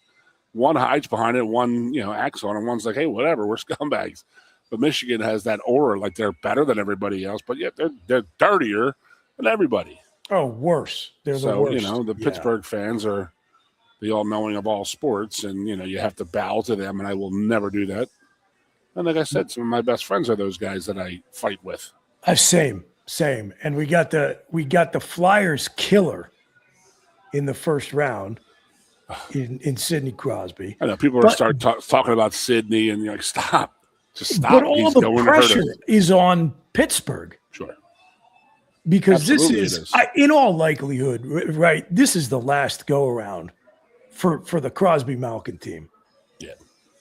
And so this is it. This is their last run. They had a nice season. They made the playoffs. They put themselves in position to be competitive as that great era of Penguins hockey comes to an end. And in the first round, they've got the hated cross-state rival, coached by Rick Tocchet, by the way, who both franchises want to lay claim to. No. They can't claim him. No. I know, I agree, but they want to. They desperately want to. But whose bench is he on? That's the question. And Philly's got nothing to lose. It's total house money. This is, as far as I'm concerned, this is ahead of schedule. Don't say house money because the Xfinity and they'll just fold the tents in. They know they're getting free money. The corporate ownership. I was just saying earlier today that the worst thing you can have as a sports fan is corporate ownership of your team, which is what happened to the Flyers after the great Ed Snyder passed on. Yes, sir. That the team then becomes nothing more than a line on the balance sheet. And if you're looking at it purely in terms of dollars and cents, and Pirates fans know this well, most of the time fielding a competitive team does not in any way blend with trying to make the most amount of money. What you need in ownership, if you're a fan, is an eccentric billionaire whose gigantic ego is caught up in owning I've never lost team. at anything in my life. I'm not going to lose as an owner. Yeah. Mark and Cuban so one type. of the many problems that the Flyers have had is that they're owned by Comcast, and Comcast just doesn't want to lose money owning the team. Nevertheless, the Briere-Tocchet regime is, as I said, ahead of schedule. And the crazy thing to me, Goon, is you and I both feel truly like the drought has lasted forever, right? Because even, that one 6 years ago, that one appearance, not much to speak of. And then you had a long drought prior to that. How about the Buffalo Sabres this same season, ending a 15-year playoff drought? If I'm not mistaken, I think it's the longest in American professional sports. Jeez Louise. Wow, it's so bad. So bad. Crazy, right? To think about that. Think about you go 1.5 decades in the NHL where everyone makes the playoffs and you don't make a single postseason. To me, as somebody who loves the Stanley Cup playoffs, I think you and I have talked about this before. I think top to bottom, per capita, as they say, the NHL postseason, best postseason in sports. Sure. Setup's a little weird. Having some new blood in there makes it exciting. I completely agree with the new blood thing, but as the great Reggie Dunlop said when talking about the Charlestown Chiefs and being, moving their services to Florida, he says, "We're just some rich broad's tax write-off." And that's what the Philadelphia Flyers are sometimes when it comes to Comcast. So no question. That's all they worry about is their bottom line. And, Ed Schneider was a personable guy. I mean, the whole reason the Broad Street Bullies came around was because of Ed Schneider. Yeah. Ed Schneider watched his team get pummeled by the St. Louis Blues in the first couple of years that they were in the NHL. And Ed Schneider said that's never going to happen to one of my teams ever, ever, ever again. And they just went out and wrestled. They just went out and drafted MMA guys, it seemed, and just put ice skates on them and threw them out there and saying, "You guys, you could drink all their beer if you beat all of them up." And that's what they did. I'm not a big believer in the supernatural, Goon, but do you think there's maybe been a little bit of a boost from old Bernie Perrant from the great beyond? Well, I got another one for you. One of my good friends from home, Michael Seed Appel, big listener of the show here. He passed away in October. He was my NHL guy. Yeah. I have some pretty hardcore Penguin fans up here who I would talk to, and you could talk to them logically. They understood and they get it. And I bought Mike in on that, and they were all saying, like, "Oh my God, this guy knows." And he's crazy. He would literally leave Philadelphia and drive to Erie to see a Flyers prospective draft pick play. I love it. He was that into it, and God rest Seed's soul. But I mean, the man was smiling. He's having a beer, maybe a glass of wine with Bernie upstairs, and looking down on this team, saying, "Hey, let's make a run at it, boys." Eh? So this week, Goon, on Fox Sports Radio, LeVar and Brady Quinn have been out, so they've been having fill-in talent on Two Pros and a Cup of Joe. And so they had a guy on today. It wasn't clear to me whether he was one of the fill-ins or a guest, but he was an University of Indiana alum. And he was talking about how he never paid, obviously, any attention to IU football. He hadn't even paid attention through the entire regular season this year as they were going undefeated. He said the first 2 Indiana football games I've attended in my life were the semifinal and the championship at the Orange Bowl. He said, and now I got some people trying to call me a bandwagon fan. And it's like, bro, like if the shoe fits, the only way you can grow a fan base is for people to jump on a bandwagon when the team is winning, right? You don't grow a fan base when the team's losing, but you still got to give some deference. You got to show some respect to the people who were there through the highs and the lows. And you telling that story about your buddy, who I'm sorry to hear that he passed on, but you think about how big a part of his life and the people who you love, your family, your friends, how much fandom plays a role in your life and how many times you share watching the team or talking about the team. Man, one of the things that I will never forget of the many things on Broad Street after Super Bowl 52 was the number of grown men in tears because you could tell They were talking to their dad. They were talking to their uncle, talking to their brother. Hell, some of them bought the cremated remains in the urns. No doubt. No doubt. I saw it. I saw it happen with my own two eyes. And I don't know, to me, that's awesome. That's why we care about sports. Sure. And Let me shift it up. Fan without fanatic. Let me go from the philosophical to the mundane. You were talking about how he'd drive to Erie to see a Flyers prospect. Yeah. I was thinking about this the other day. One of the crucial turning points in Philly's playoff run here was adding Martoni to the roster and that unbelievable between the legs pass he made. Yeah. And I was thinking to myself, if Michigan State didn't go the route of Penn State and just bite it in the first round, he's still playing. He's still playing college hockey. Yeah, he's not getting called up right now for the playoffs. And he's not with the club, right? Yeah, you think about, Michigan lost this past weekend in the Frozen Four, so then Denver played Wisconsin Saturday night. So, I mean, they may have called him up maybe the last two games, but probably not. What they did to get him 3 weeks ago after Sparty lost has been great. Two of my favorite things about the NHL, its quirkiness is a feature, not a bug. I love that you can have situations like that where all of a sudden there's a guy on a club in the middle of a playoff hunt who was playing for his college team 7 days earlier, right? Any other sport, I think I'd hate it. In hockey, I think I love it.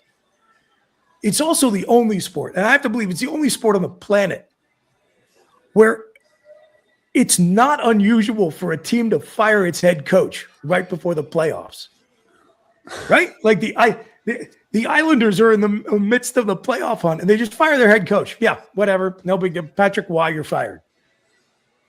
Do you remember when the New Jersey Devils fired their head coach at the end of the regular season? So they went a whole regular season, 82 games. They fired the head coach and then won the Stanley Cup. Yep.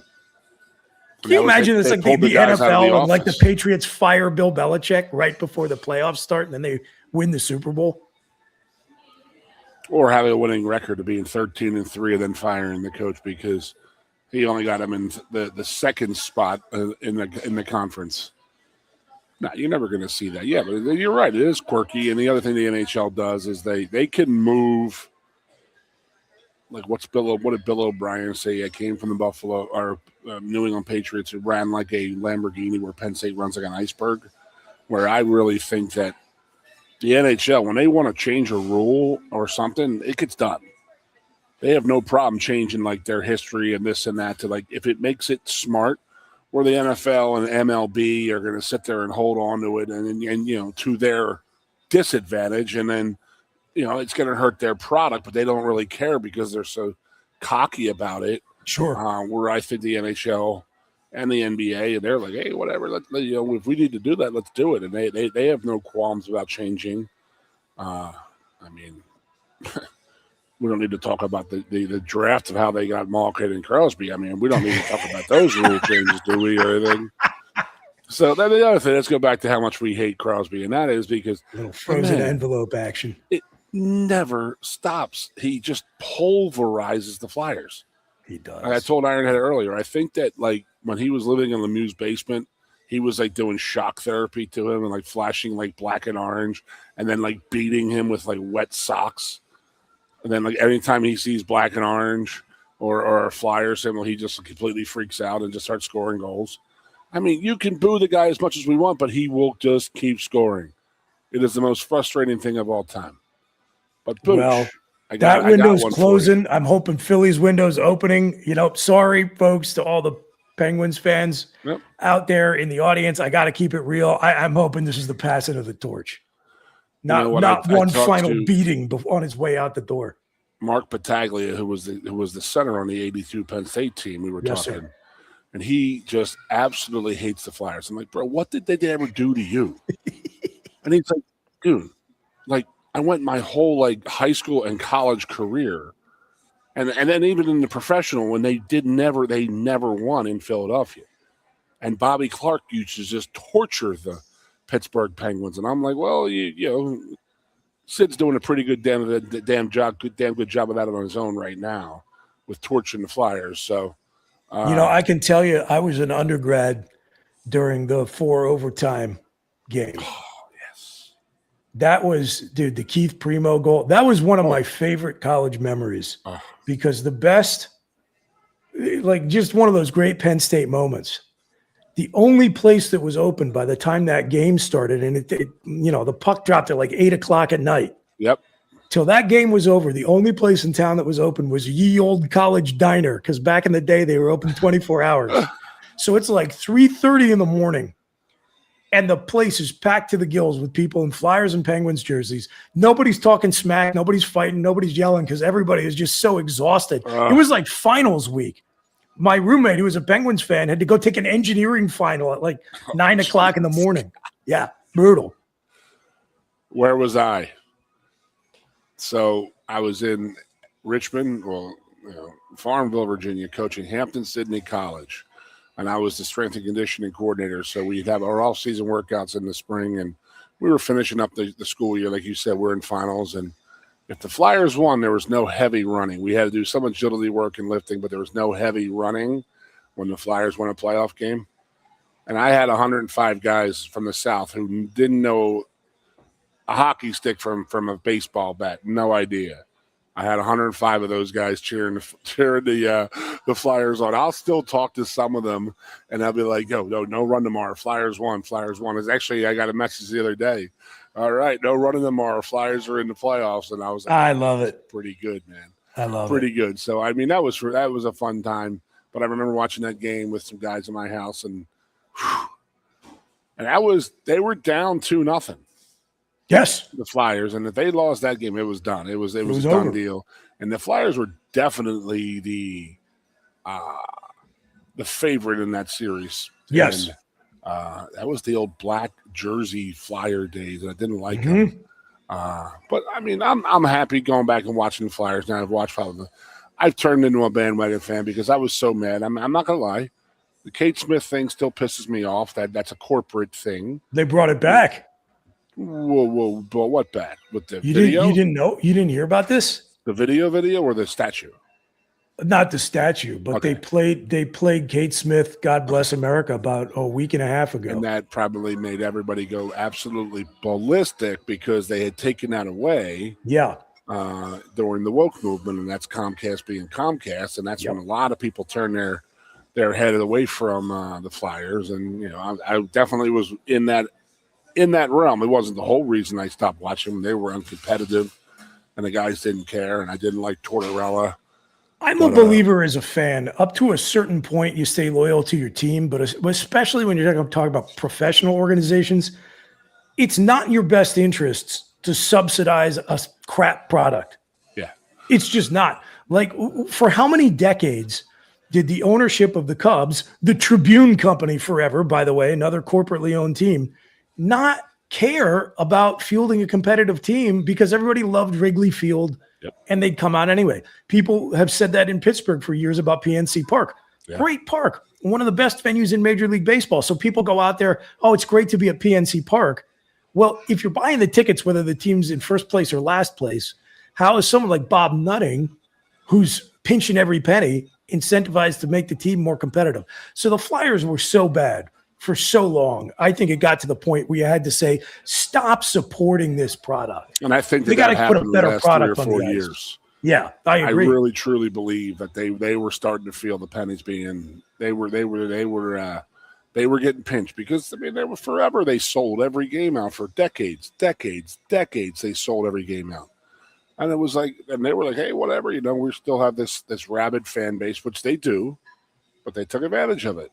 You're right. They were only worried about bottom lines, and that's not how you play sports. It's not how sports are done. I mean, you got to have the love, the feel, and then a guy who's going to say, you know what, make that deal, do it, make it happen. It may not look great on paper, and it may hurt us, but you know what, it could be a great move, and some people do it. And then they'll go make that move, and if it works out, perfect. But a corporation is not going to do that because they're going to go, the X's and the O's, and they go down to the bottom line of what's it going to do financially, and that's how they look at it. And it's not how an owner looks at it. What benefit is there to the Comcast Corporation if the Flyers win a Stanley Cup? I think maybe they'll sell it because it'll be at an all-time. That would be fantastic. They'll put it on display at Xfinity Live and double the coverage. Doesn't the Sixers owner own the New Jersey Devils and the Washington Redskins? So he can buy another team, right? I'll never understand that one. No, me neither. And I don't know anything about the New Jersey Devils market or fan base, but I do know a fair number of Washington fans. And already the honeymoon period is over down there. Sixers fans have been worn out with them for a while, but Redskins fans are getting there very quickly. Okay. The Redskins fans. I'm telling you, Booch, I was living in Richmond when what's his name bought the team? Dan Snyder. And I'm telling you, they were jumping up and down, hugging each other, kissing each other as Redskins fans. All of them. They couldn't believe they got rid of Jack Kent Cook. That's who it was. Sure, because that dude was a cheapskate. Yeah, and Dan Snyder was one of them. He was a real fan, and he was going to spend money. What did he do? Remember the first thing he did? He signed Dion, Bruce Smith, Thurman, not Munson, geez. Thurman Thomas. Yeah, no. What if he did sign that Thurman Munson? Right? That would have been Thurman crazy. Munson, he's the captain. Yeah. So he tried to go out and buy a Super Bowl. His first thing he tried to do. Yep. And all those guys did. All three. Maybe he had more of them on that team. Jeff George was their quarterback. These are proven NFL All-Pro guys, but they are also proven NFL guys who didn't give a rat's behind about winning a Super Bowl. They were all about making one last paycheck. And Thurman was on his last paycheck. Dion on his last paycheck. Bruce was there to get the sack record. Yep. That was it. I mean, our friend that we have in common who brought us together was the first one to tell you that he didn't play defensive end. He just played, I'm going to sack the quarterback, and when I get my record, I'm retiring. And he got his 200th sack, and he was done. Yep. Bye-bye. He didn't care about, contain. He didn't care about this or that, or letting an offensive lineman or a tight end down on the linebacker. And he didn't care about that. He was caring about going after that quarterback. And that's. And Norv Turner didn't care because he was an offensive guy. Yep. And that was bad times. And they learned quick. You watch what you got to watch what you bet you ask for sometimes. And because that came back to bite them in the butt, because they're complaining about Jack Kent Cook being a jag. I mean, geez, what was Schneider? My goodness gracious. Be careful what you wish for is right. Mm-hmm. Okay, Goon, we only got a couple minutes left. I got to hit two things real quick. First of all, I just got to tell you, and I'll tease the audience, I just did an interview this morning. It's going to go up on Tangwell Film Network on YouTube tomorrow. I talked to Larry Karras, the head coach of Mount Union College. Who was Matt Campbell's head coach. And then Matt went back, won a couple championships with Larry, who retired with the highest winning percentage, most titles, most conference titles, and most unbeaten seasons in college football history. So Matt won a couple players titles as a player, and then went back and did it again as his offensive coordinator. Nick Sirianni, who was Campbell's roommate at Mount Union, did the same thing. And so I talked to Larry about Matt. It was a really good conversation. It was great to get the insight of a guy who really bought in and believed in him like that. Okay, so here's the other thing. That's a great interview, by the way. Yeah. He was awesome. Is a good man, a good human being, and a hell of a football coach. Big time. Had really complimentary things to say about Joe also. No surprise there. So the other thing, I haven't talked to you about this on or off the air. You mentioned it with Ironhead in the last segment. The Diana Rossini thing. I don't want to get into any of the TMZ stuff, okay? I don't. Whatever you're doing with your personal life or whatever, that's your business. I just got to say, why is it always the Patriots? Always cutting corners, trying to do an end around, trying to be clever and cute with the rules. At what point is Roger Goodell just going to say, guys, hey, newsflash, Brady and Belichick ain't there anymore. And I got 31 other owners who are looking at me like, isn't it about time? Isn't it about time you drop the hammer on these guys so you put an end to this once and for all? Because what I don't think people are realizing is that what she did with her reporting on A.J. Brown and on Jalen Hurts absolutely was drive down the trade market 100 for a star player that franchise was trying to acquire. I'm 100% with you. That's exactly what she was doing. And then, it was not one time doing it. I mean, there was definitely examples of her sources saying this or that. And each time it always benefited the Patriots. Always. And that's crazy to think about, but it's the damn truth. Yeah. And then why there's no one talking about it anymore? It seems to have already come and gone. Did you notice that? Well, I think it is pretty obvious. Gone. The NFL does not want that story getting attention, and so the memo has gone out. ESPN has not spoken a word about it. It's unbelievable, man. Absolutely unbelievable. I saw a great point made online, and it was not a meme. It was the truth. They came with receipts. They came with clips from SportsCenter or whatever shows are on ESPN now. They spent more time talking about that CEO of whatever company that got caught at the Coldplay concert than they did the head coach of an NFL team that's actively trying to trade for a player, apparently having an affair with the reporter who has basically created the story that guy's uncoachable and he wants out and their quarterback doesn't smile enough and blah, blah, blah. That's the craziest one. They don't smile. He doesn't smile enough. It's a locker room cancer because of his smiling. Come on, dude, shut up. Well, how about, I don't know who released it, but they said, well, how about Rossini's article on with all her sources on Gruden, about what he did. And, that was pretty much the nail in his coffin. That came out of that came out of their spectrum, you know what I mean? And you're sitting there thinking like, okay, whoa, what's going on there, And I don't know how long ago that was, but somebody said that. And I was like, I don't know, but if you could do the homework and do the math, and does it add up? And I don't know. Either way, man, I will tell you that case is headed towards public trial in the near future.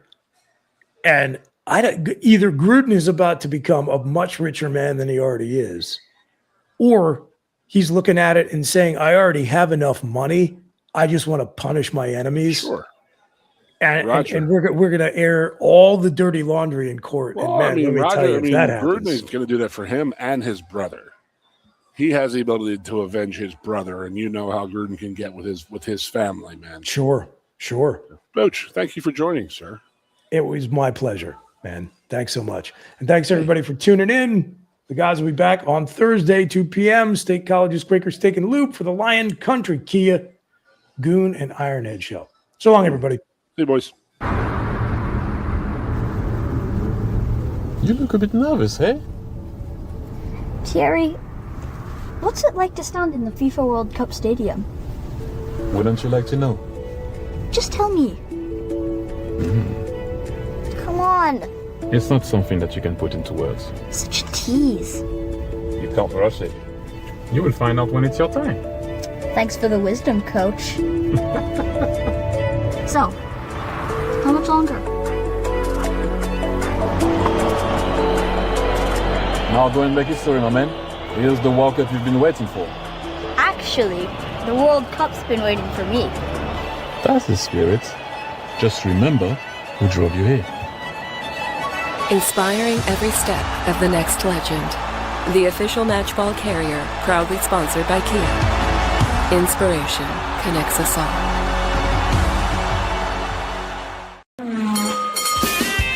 If you love wings, if you love rings, and all kinds of other tempting things, great times, great food, get to Quaker Steak and Loop. Get our Best Wings USA signature sauces, mouth-watering appetizers, or any of our delicious award-winning lube favorites. Great times, great food, get to Quaker Steak and Loop. I'm the Modelo Recruiter, and I'm looking for fans with good hands and great speed. The ones who stay focused and never miss a play. They go the distance on game day, even when their team is away. I'm always watching, always looking to reward more full-time fans. Because football isn't really football without you. Luskin Associates Sotheby's International Realty proudly presents the introduction of our new State College office at 314 South Borough Street in State College. At Sotheby's International Realty, we advertise locally, nationally, and internationally, bringing the best of advertising and promotion to each and every one of our properties, big or small. Call now. A lot has changed about State College. One thing that hasn't is W.C. Clark's Coffee Roasters on 234 East Calder Way. 30 different varieties of specialty coffee beans sourced from over 25 countries and roasted with love each morning in Happy Valley for over 45 years. They'll ship their fresh roasted coffee from their doorstep to yours. Order online at statecollegecoffee.com. That's statecollegecoffee.com. Hi, welcome to Timberland Federal Credit Union, a financial cooperative for its members, tracing all the way back to 1973. Experience Timberland Federal Credit Union, where you're greeted with a smile and financial solutions are tailored to your unique life journey. Here, we're not just financial professionals, we're your neighbors, people invested in your financial needs, literacy, and empowerment. Your dreams matter to us, whether they're about buying a home, growing a nest egg, or embarking on new adventures. TFCU draws from the past and invests in the future, offering modern tools like online banking to give you the freedom to manage your money practically anytime. Additionally, we're passionate about giving back both time and resources because enhancing our community is at the core of why we're here. Visit TFCU in person or online to learn more about our services and apply for a membership today. WFXX, once again, the Fox, your sports radio. Broadcasting live, loud and proud from Central PA's Sports Authority, WFXS America. 98.7, the Fox.